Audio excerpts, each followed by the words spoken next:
Morning my dear students. तो चलिए आज हम लोग लॉग और एक्सपोनेंशियल के ग्राफ के बारे में जानकारी प्राप्त करेंगे। और बेटे इसके जितने भी ग्राफ हैं वो सारे ग्राफ मैं आपको आज क्लियर करूंगा स्पेशल केसेस लेके, क्योंकि बेटे कुछ इसमें केस हैं, वो केस आपको समझना बहुत ही जरूरी है। दूसरी बात आपको ये बताऊंगा कि ग्राफ कब इंक्रीजिंग होता है कब डिक्रीजिंग होता है, ये भी आपको जानकारी रखना है, क्योंकि बेटे आपको फिजिक्स में आपको लॉग का और एक्सपोनेंशियल की ग्राफ की जरूरत पड़ेगी। वहां पे टीचर डायरेक्ट लिख देता है कि this graph is increasing, this graph is decreasing. तो बेटे आपको ये समझना बहुत ही जरूरी है कि कब इंक्रीजिंग होगा कब आपका डिक्रीजिंग होगा। ओके, तो चलिए हम स्टार्ट करते हैं। सबसे पहले यहाँ पे सुन बेटे, यहाँ पे लेते हैं y is equal to a raise to the power x है। अब देख बेटे इसमें a को हम क्या बोलते हैं, बेस। बेटे a को क्या बोलते हैं, बेस, और x को हम क्या बोलते हैं बेटे, पावर। a को क्या बोलते हैं, बेस, x को क्या बोलते हैं, पावर। तो चल बेटे यहाँ पे सबसे पहले हम बात करेंगे केस नंबर 1। केस नंबर 1 में बात करेंगे तो बोलेंगे कि अगर बेस, देख बेटे बेस 0 और 1 के बीच में है। सुनिए, अगर आपका बेस 0 और 1 के बीच में है तो क्या होगा, आइए देखते हैं। तो बेटे जब बेस 0 और 1 के बीच में है तो आपका जो ग्राफ होगा वो देखिए कैसा होगा, x एक्सिस से y एक्सिस से। देख बेटे जब आपका बेस 0 और 1 के बीच में है तो आपका ग्राफ कुछ ऐसा होगा। और बेटे ये जो ग्राफ जो है y एक्सिस को कहाँ कट करेगा, 0,1 पे। तो सर ये 0,1 पे कैसे कट करेगा, थोड़ा चेक करके बताइएगा। बिल्कुल बताएंगे बेटे। देख x का वैल्यू यहाँ पे क्या है, 0, तो x का वैल्यू यहाँ पे 0 पुट कर दे तो y is equal to a raise to the power 0। तो एनीथिंग पावर 0 कितना होता है, 1। तो x का वैल्यू 0 तो y का वैल्यू 1।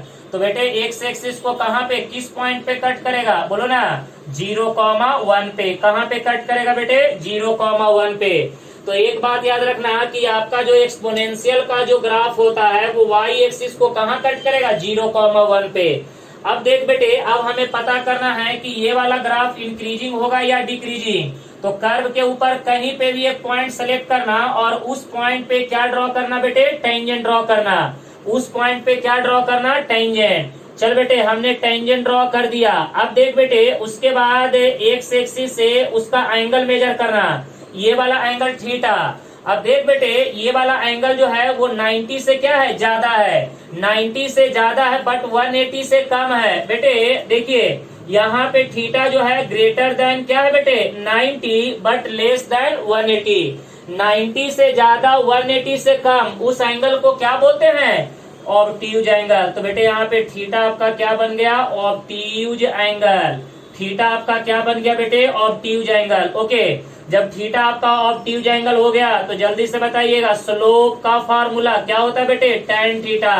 और बेटे ऑब्ट्यूज एंगल 90 से ज्यादा 180 से कम, 90 से ज्यादा 180 से कम कहाँ पे जाएगा, सेकेंड क्वाड्रेंट में। और सेकेंड क्वाड्रेंट में tan पॉजिटिव होता है या निगेटिव होता है, निगेटिव होता है। तो बेटे यहाँ पे बात करेंगे slope is equal to tan theta is equal to क्या होगा, निगेटिव। निगेटिव कहने का मतलब बेटे स्लोप जो होगा वो लेस देन 0। तो स्लोप कहने का मतलब क्या बेटे, tan थीटा लेस देन 0। तो देखिए अगर किसी भी फंक्शन का ग्राफ, ठीक है ना, अगर आपको पता करना है कि वो इंक्रीजिंग है या डिक्रीजिंग है तो ये पता कर लीजिए कि बेटे उस कर्व के ऊपर एक पॉइंट लीजिए, उस पॉइंट पे टेंजेंट ड्रॉ कर लीजिए और उस टेंजेंट का एंगल पता कर लीजिए।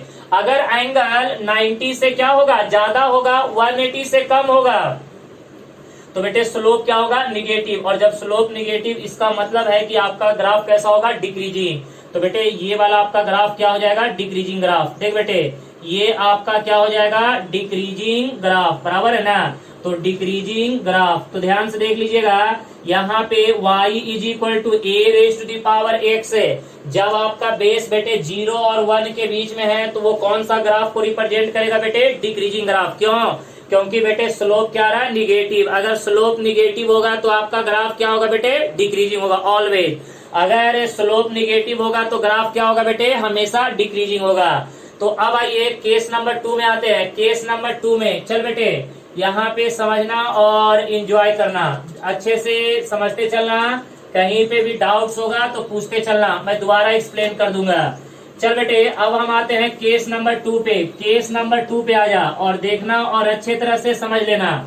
तो यहाँ पे अब हम बात करेंगे केस नंबर 2 में। देख बेटे केस नंबर 2 की बात करेंगे। अब लेते हैं कि बेस अगर ग्रेटर देन 1 है, तो बेटे अगर बेस ग्रेटर देन 1 है उस कंडीशन में देखिए आपका जो ग्राफ होता है एक्स एक्सिस, इधर में वाई एक्सिस, इधर में निगेटिव एक्स एक्सिस, इधर में निगेटिव वाई एक्सिस, ऑरिजिन। बेटे जब बेस क्या हो 1 से ज्यादा, जब बेस 1 से ज्यादा हो तो इस तरह से ग्राफ आएगा, ये कट करेगा वही 0,1 पे।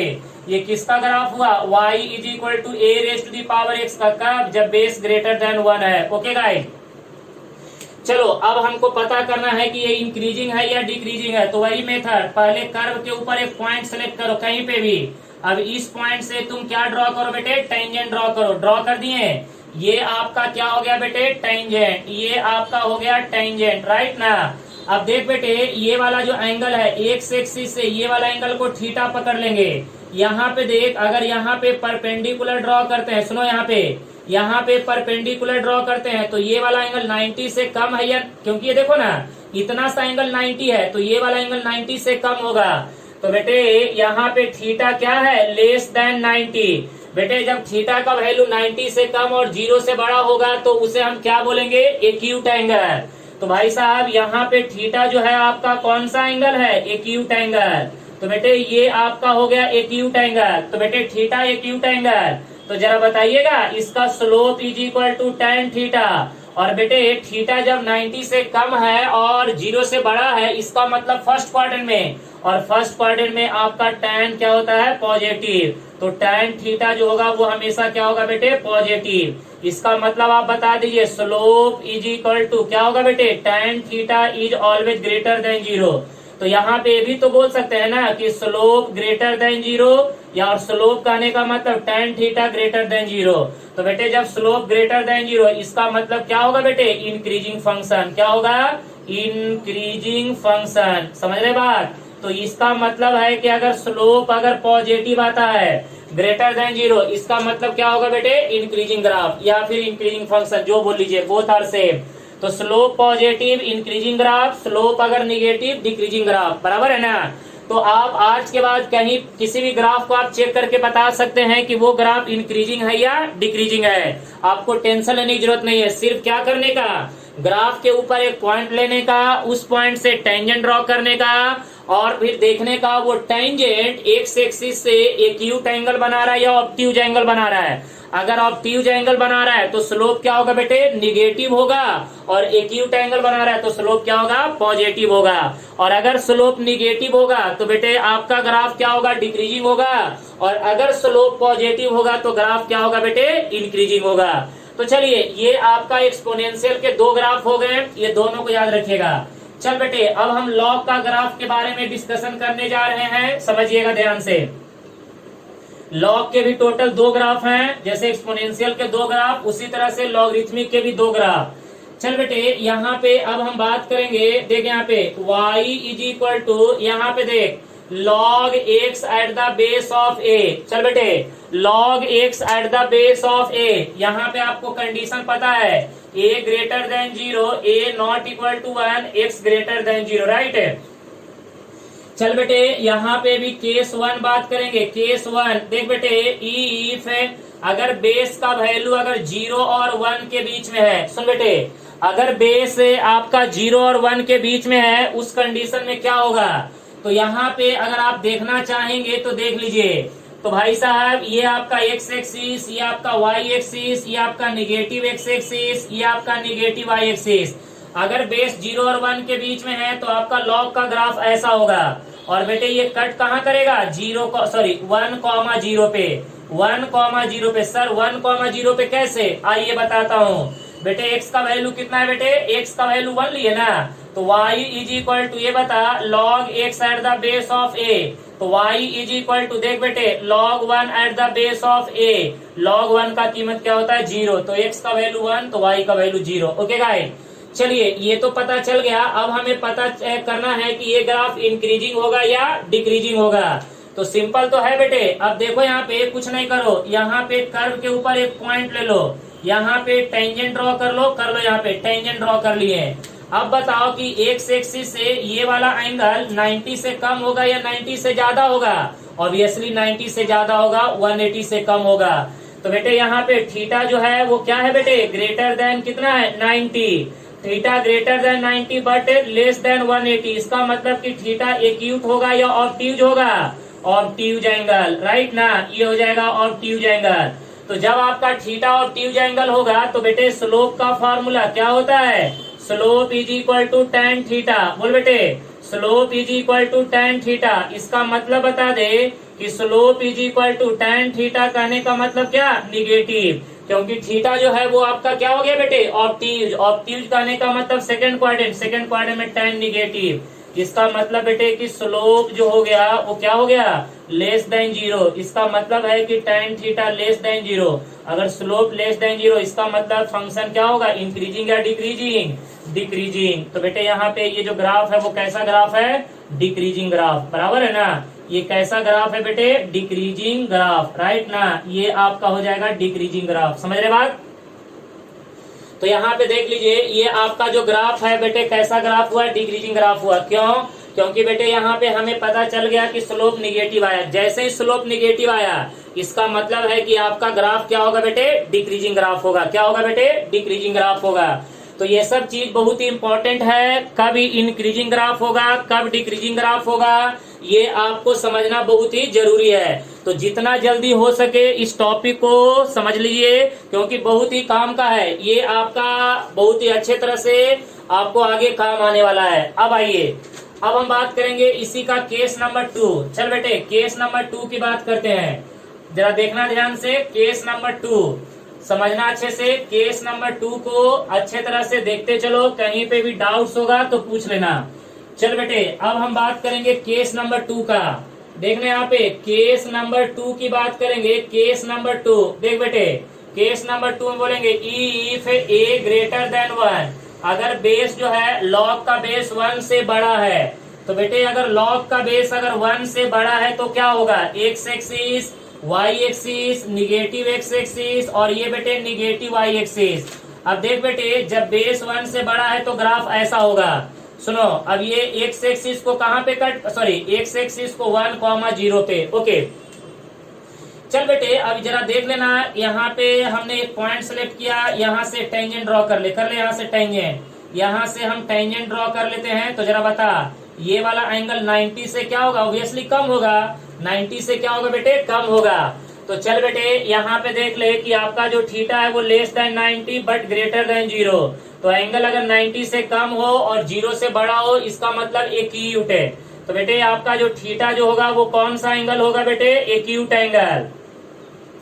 तो थीटा आपका एक्यूट एंगल। तो जल्दी बता दे बेटे, स्लोप है, स्लोप यानी tan थीटा, बराबर है ना। तो स्लोप देख बेटे, slope is equal to tan theta is equal to क्या है बेटे? और जब थीटा आपका एक्यूट होगा तो tan का वैल्यू पॉजिटिव या निगेटिव? पॉजिटिव। क्यों बेटे? क्योंकि आपका एक्यूट एंगल फर्स्ट क्वाड्रेंट में होता है और फर्स्ट क्वाड्रेंट में आपका tan क्या होता है? पॉजिटिव। तो बेटे ये बताओ, पॉजिटिव कहने का मतलब ग्रेटर देन 0 या लेस देन 0? Greater than 0। तो स्लोप ग्रेटर देन 0 इसका मतलब कि tan थीटा भी ग्रेटर देन 0। और जब स्लोप ग्रेटर देन 0 तो इंक्रीजिंग या डिक्रीजिंग? बेटे इंक्रीजिंग ग्राफ। तो ये हो जाएगा आपका क्या बेटे? इंक्रीजिंग ग्राफ है, राइट ना। ये आपका हो जाएगा इंक्रीजिंग ग्राफ। तो देखिए यहाँ पे आपको मैंने टोटल 4 केस बताया।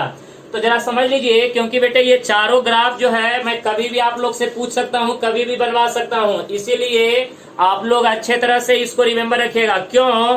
क्योंकि बेटे ये ग्राफ सिर्फ यहीं पे नहीं, आपको कैलकुलस में भी बहुत ही ज्यादा यूज होने वाला है। एरिया अंडर द कर्व में जब आपको मैं एरिया अंडर द कर्व पढ़ाऊंगा तो उसमें ये लॉग का ग्राफ, एक्सपोनेंशियल का ग्राफ, लेकिन ध्यान रहे आपको मैंने 2 केस लेके बताया कि जब बेस 0 और 1 के बीच में है तब आपका एक्सपोनेंशियल का ग्राफ कैसा होगा, जब ग्रेटर देन 1 है तब एक्सपोनेंशियल का ग्राफ कैसा होगा। उसी तरह से लॉग में भी 2 केस बताए, जब बेस 0 और 1 के बीच में है तब कैसा होगा और जब ग्रेटर देन 1 है तब कैसा होगा। उसी तरह से आपको मैंने ये बताया कि कब आपका ग्राफ इंक्रीजिंग होगा, कब आपका ग्राफ डिक्रीजिंग होगा। तो आज के बाद अगर आपको फिजिक्स और केमिस्ट्री में कहीं पे भी अगर आपको ये पूछा गया है कि ग्राफ शुड बी इंक्रीजिंग और डिक्रीजिंग, तो आपको क्या करना है, कर्व के ऊपर कहीं पे भी एक पॉइंट ले लीजिए, उस पॉइंट से क्या ड्रॉ कर दीजिए, टेंजेंट ड्रॉ कर दीजिए। तो बेटे अगर टेंजेंट का एंगल अगर 90 से कम आता है तो इसका मतलब है कि स्लोप क्या होगा, पॉजिटिव होगा। और अगर स्लोप पॉजिटिव हुआ इसका मतलब है कि बेटे आपका ग्राफ क्या होगा, इंक्रीजिंग।